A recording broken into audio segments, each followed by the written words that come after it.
wonderful wrestling of all people Michael Jackson was doing.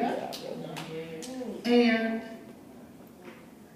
no, it was Michael Jackson.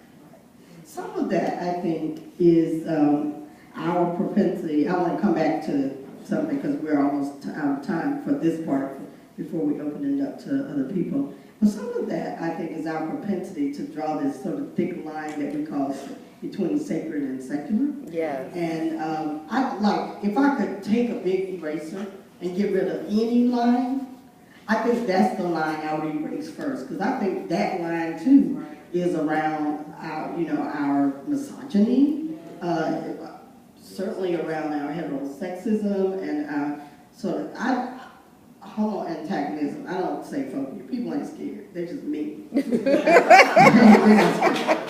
not scared. They're just mean. Yes.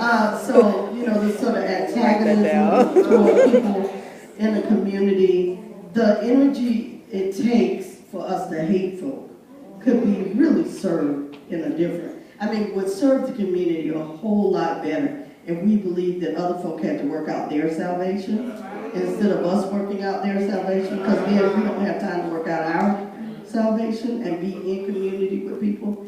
This need to tell people what we think about their salvation.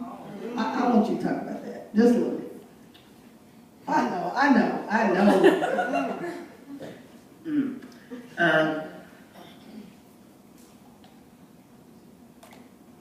I grew up in a religious world where all of life was sacred. I didn't even know how to spell profane till I got in college. Literally, I never heard the word. Because every ounce of what goes into every day is of God.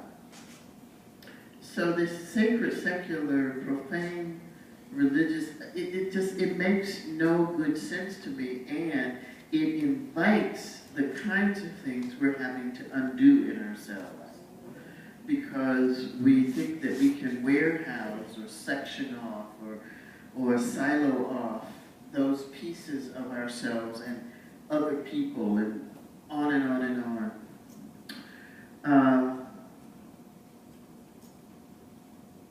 I like homo antagonists. Yeah, I'm going to have to quote you. I promise I'll quote you when I use it. Because what that points to is the importance of our taking responsibility for our own actions. And the fact that we would really like somebody else to do that.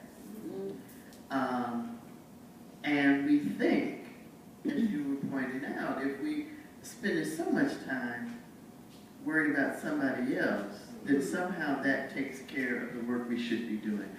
Lazy, lazy, lazy.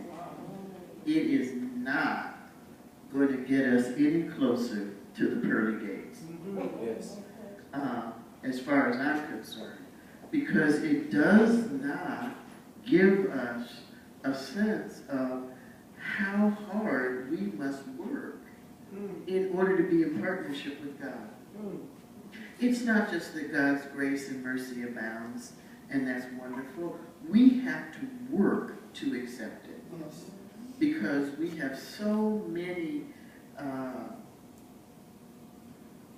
roadblocks that keep us from accepting that grace, that mercy. Yeah, so I think that demonic, to use this sort of biblical language, is this sort of, I'm thinking about the demoniac, because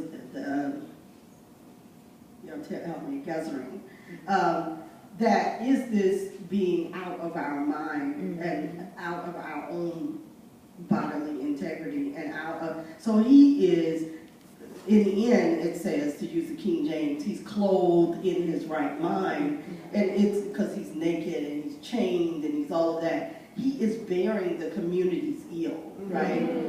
Because they can look at him and say, well, he's the crazy man in the tomb.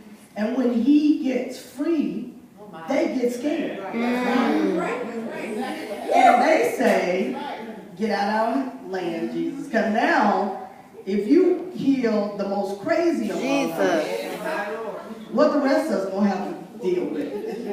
right? So they don't want to deal with their own sort of broken nakedness, for lack of a better, I mean, that text is that for me. So when we're talking about